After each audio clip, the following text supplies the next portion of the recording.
No One Will Save You is a 2023 American sci-fi horror flick written, produced, and directed by Brian Duffield. The movie stars Kaitlyn and over its 93-minute runtime, there were only 5 words spoken, in human language at least. Happening, folks, and welcome to the channel. This review is going to be a bit different. Firstly, I thought I'd remove my ugly mug from the video for a change of pace. It is the weekend after all, and you deserve a break from time to time. Also, normally when I recap a movie, I give you the events of the story in chronological order, and then I point out what I liked and didn't like afterwards. But it's been a while since I've seen a horror sci-fi film encouraging so much interpretation and discussion, and that has got me all perked up. So today, I'm gonna recap the plot as I interpret it, which will give this video a bit of a different vibe, and then we can talk about where you agree or disagree with me in the comments section. Without any further ado,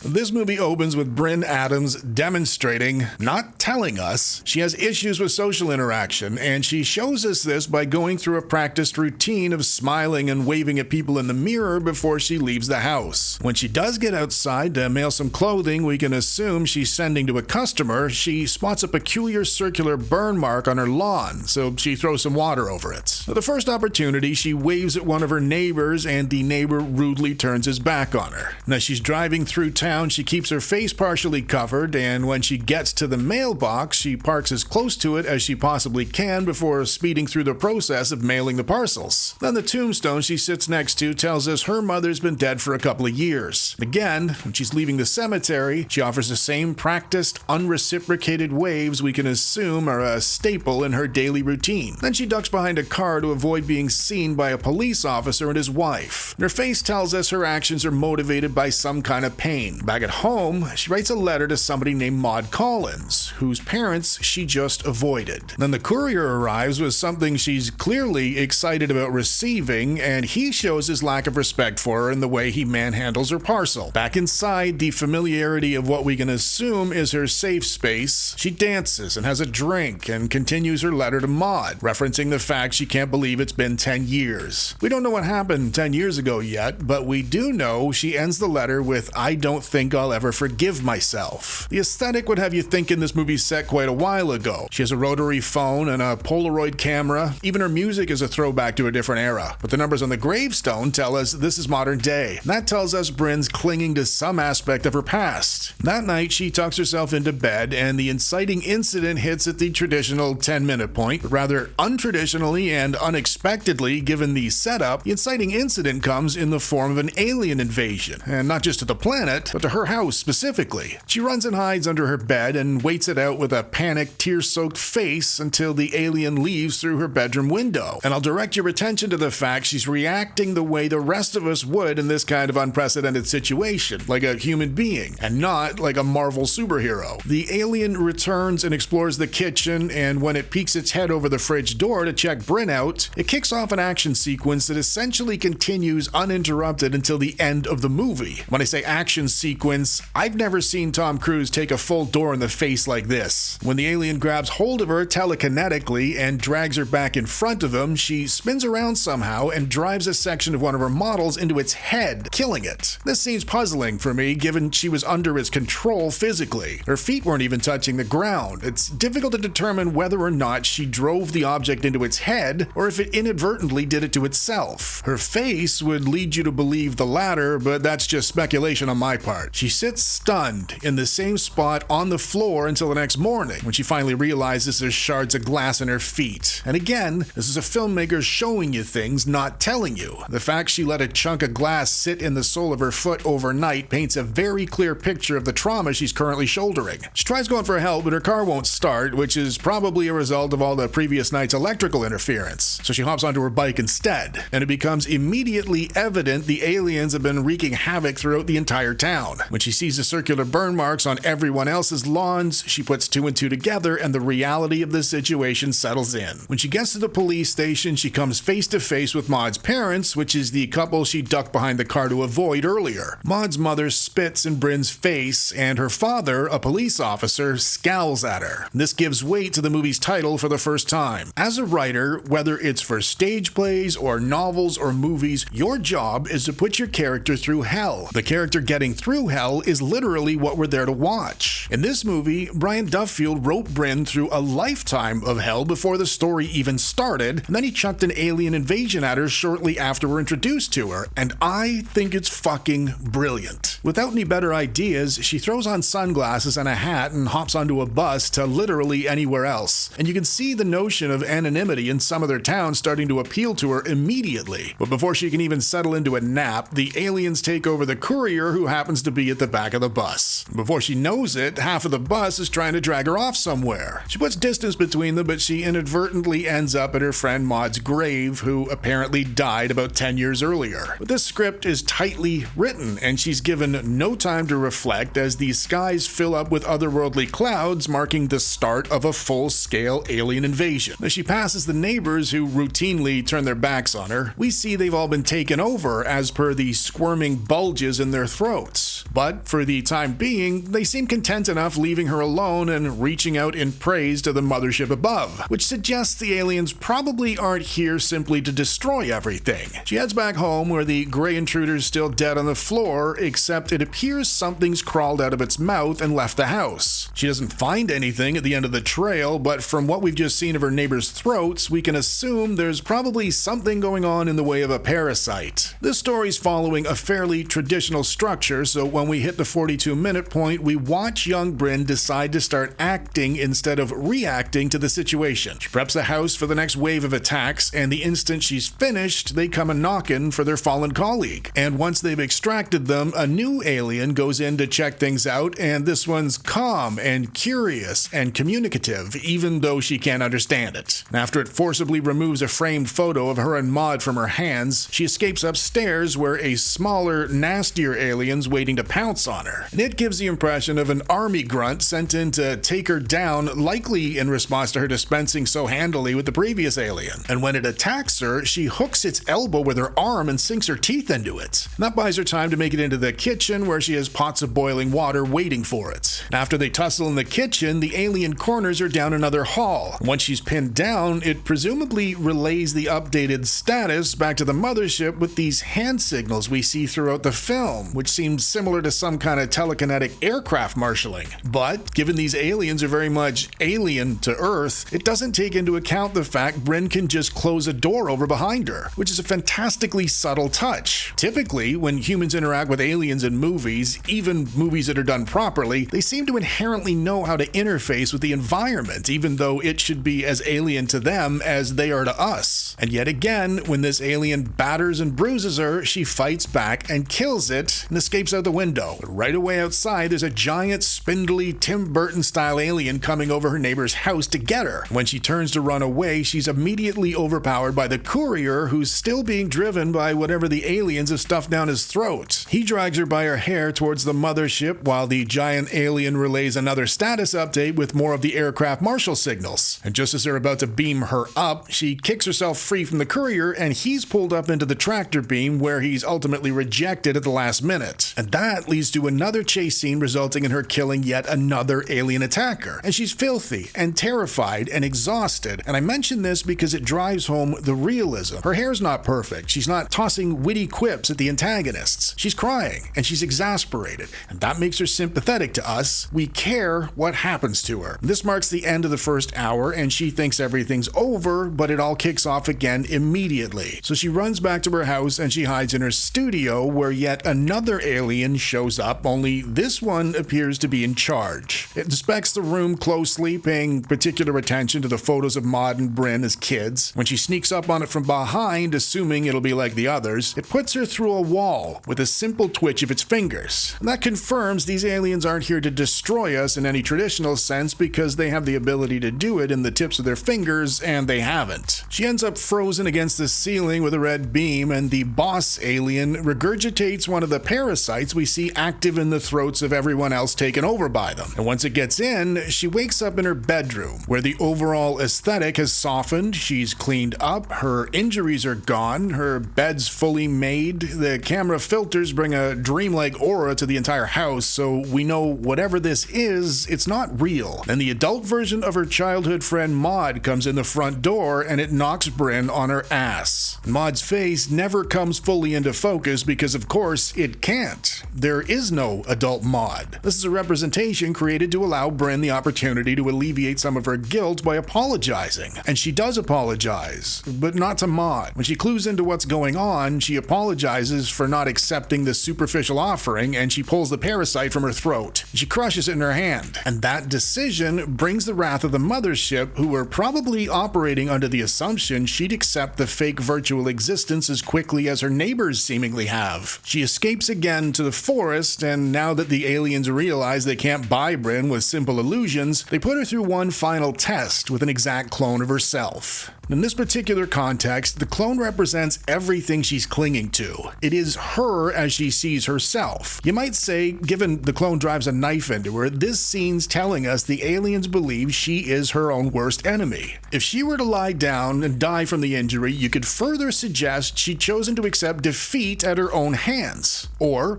she allowed the trauma of her past to win out. But struggling against the clone and ultimately killing it represents death as a literal and metaphorical gesture of letting go of everything she's been clinging to. This clearly wasn't just the next alien she's killed. She's never held on to one of them as they slipped into death. She's never shed a tear for any of them. And this tells us she understands what she's just done. The old her has died. And with all good stories, death is ultimately followed by rebirth. Rebirth for Brynn was never about apologizing to Maud or Maud's parents. It was never about everyone in the town treating her like a human being again, or finally forgiving her for a childhood accident. True rebirth for Brynn meant forgiving herself. Now that they've established Brynn is not like the rest of her town, they beam her up and allow her to rewatch the accident that claimed young Maud's life. In a fight, Maud pushed Brynn to the ground and Brynn retaliated with a stone. On rewatching it close up and in slow motion, she's able to see the true accidental nature of the event, which allows her to finally forgive herself.